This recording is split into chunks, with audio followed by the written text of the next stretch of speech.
Hello everyone and welcome to my channel, Ruminations of a TI, Targeted Individual. Shout out to Tina Plackinger for being inspirational to me to make this video, and to the Economic Ninja for getting me started. My name is not important, but my story may be. Hindsight is 2020, and looking back I can see clearly now what was really happening then. Today is August 19th, 2025, and first I'm going to read to you from Tina Plackinger's book, Treading on Serpents, for today. Let's see. Can't find my glasses. Okay, so let's see where my glasses are.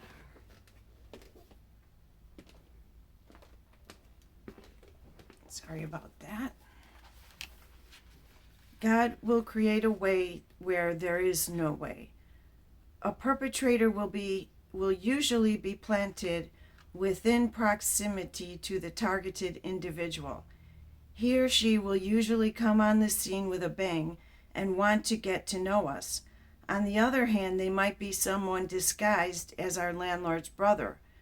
This way, when the landlord is gone, the so-called brother can keep an eye on us. The landlord works during the day while the brother sleeps, since he works the graveyard shift. One leaves at 8:30 in the morning and the other shows up at 9:15. 8 months later, poof, the brother has moved out. No movers, no unusual activity or noise, no goodbye, nothing. The whole thing was bogus. The next day, a 40-some-year-old man moves in next door, supposedly back in with his parents. The rear window blind used to stay open, but it now remains closed. This guy looks like a cop, dresses like a cop, walks like a cop, and sneaks around like a cop.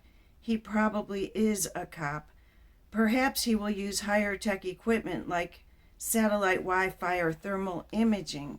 His plans might be to use microwave radiation while he secretly watches us. Who knows? No matter what is going on nearby, we must stay centered and take care of ourselves. It is not healthy for us to stay fixated on a change of activity around us. Once we learn of it, we need to refocus back onto God. Somehow we must appreciate that there is a whole other world out there besides them. The Lord is the author of all. He is the only hookup I need. So that's it for today, for Tina's book. I want to tell you about something that happened to me yesterday. I went to get some cigarettes where I usually go to this place out of Cook County because the taxes are cheaper. And so I was buying this little cigarette case for $4.99. And I picked one out that was, I thought, the right size and the perfect color. And I really liked it. So when I brought it to the counter, the clerk took it out of the cellophane. And I said, no, don't touch it, because I wanted one that wasn't touched by grubby hands. And, he said, well, there's no price. And I said, well, it's $4.99, you know that. And he opened it and closed it and then put it back in there. And he said he was looking for a tag to scan it with, but he knew the tags weren't on the item itself. They were on the cellophane wrapper, and that wrapper didn't have a tag. So why he went inside to handle the item and his excuse was to find a tag, it didn't add up. So anyway, I made my purchase. I went to my car and I opened up my cigarettes in the cigarette case, and it fell apart in my hands. And there's a hinge, a little tiny metal piece that connects the two sides together that was missing. And when I had put it inside there, it was fine. So I brought it back in the store because it was too small anyway and my cigarettes didn't fit in there.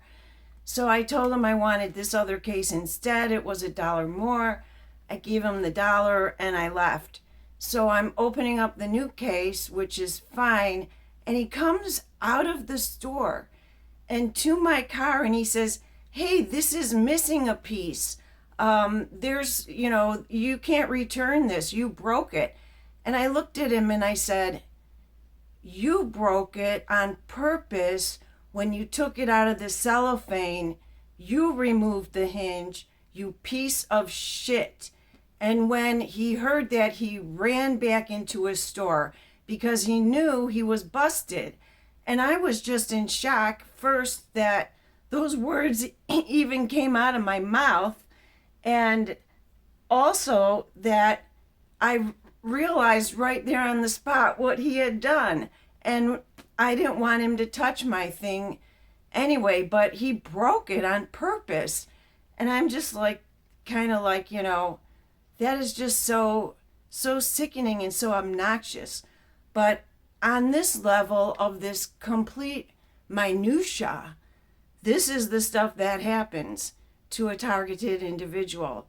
Also, when I would go into the grocery store and go through the line and let someone else bag my groceries, always something that I bought, if it was a new magazine, the cover would be ripped and things would be damaged and or just completely missing. So I've learned to touch and handle everything myself, bag everything myself. And even at Target, I bought a dress and the cashier, held it up and dropped it on the floor and then picked it up. And with her gloves that were so filthy, there's nothing to wipe up, but she's rubbing her gloves all over it to the point where, I don't want it anymore. You can keep it because you just ruined it on purpose. And so this is just the common minutia that happens all the time. That's so commonplace, I just, overlook it. But on a much larger level, I want to talk about my son who joined the Army 6.5 years ago and supposed to be getting out April 1st of 2026. And I've been counting the days for years now, literally, till he gets out.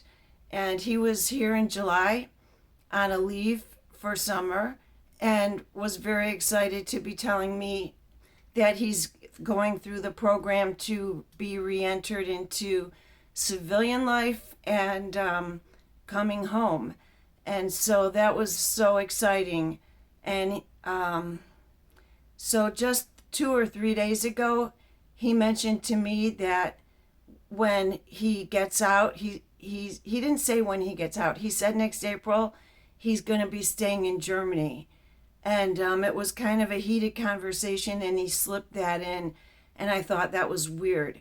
So a day or two later, which was, I think, Sunday, I spoke with him, and I said, "By the way, what do you mean you're staying in Germany?"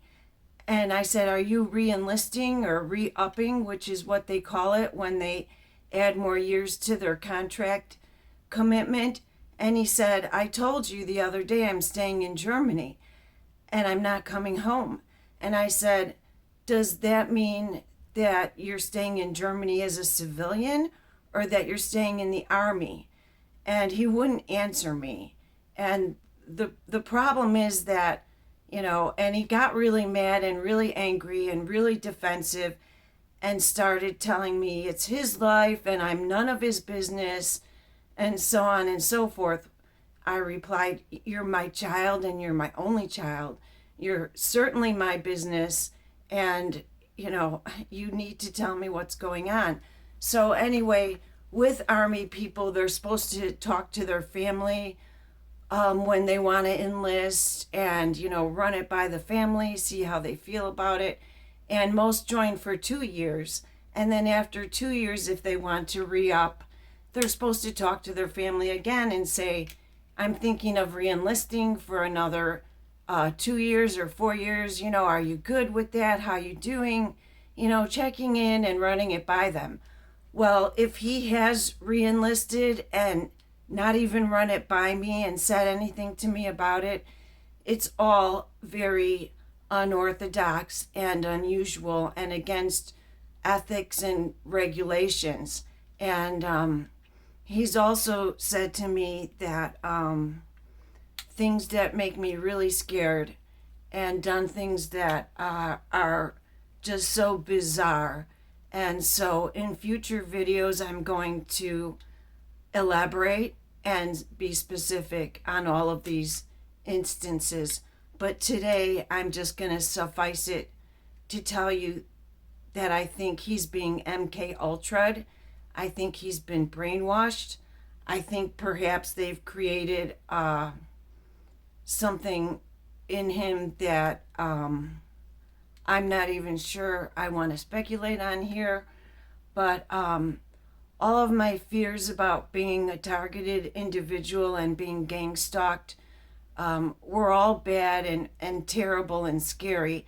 And I thought it was just about me being the trustee of this trust and them being able to steal this property, which they did successfully steal an entire lot and a corner block of property I was put in charge of by bribing and having surveyors lie to me and people in the village lie to me and shredding and burning documents and having people at the recorder of deeds office lie and do things nefarious and make deeds disappear. And they tried to frame me as a trustee for fraudulently conveying property out of the trust to a corporation that was made just for the benefit of my son. And they tried to say I did it fraudulently and put me in jail just last year. And they actually scrubbed and destroyed all of the court records to prove that I had the authority. And luckily, I had some of those records saved in another location. I was able to dig them up and show it to the judge and prove that I had the right to do that. But however, it was my ex-husband that was doing this, and he was recently deceased. And I thought that when he died, hopefully that it was going to end. And it has actually amped up and escalated since he died beyond my wildest dreams and my comprehension. It's just completely unfathomable. And so recently it has come to light to me that not only am I being gang stalked, but I think they are doing it to my son. I think they've done horrendous things to him. The first thing I remember that was odd that happened to him when he started talking to his father again back in 2016 and 17 was that he was on a job out of state and he was mugged. And something terrible happened to him. He changed after that. He was never the same. I went to go see him in the state that he was living in, and things were really weird. So I think that's when it started. That was about 6-7 years ago. Right after that, he joined the Army for a 7-year contract, which was unthinkable and unheard of. And now if he's re-upping after he said he wasn't, this is also unthinkable and unheard of. And so my only outlet is to discuss it here with you. God willing, I will. So I've heard a lot about targeting being going on for generations and it being a generational thing. I'm not sure about that, but it's looking like that's what's happening here. And I'm learning more every day. So this is what being a targeted individual is about. Everyone does you wrong. Even worse, innocent people that don't want to do you wrong get caught up in the crossfire and then they have to do you wrong. This is worse. Are you being mistreated, manhandled, abused, lied to, gaslit, photographed, videotaped by everyone, everywhere you go, for no apparent reason? Until I had heard of gang stalking and community gang stalking, I did not know what was happening to me. I thought I had a tattoo on my forehead, right here, that said, "Screw me," that everyone saw but me. Well, I do have it, and I'll wear it like a badge of honor. Thanks for watching. See you next time. More videos to come. Peace out.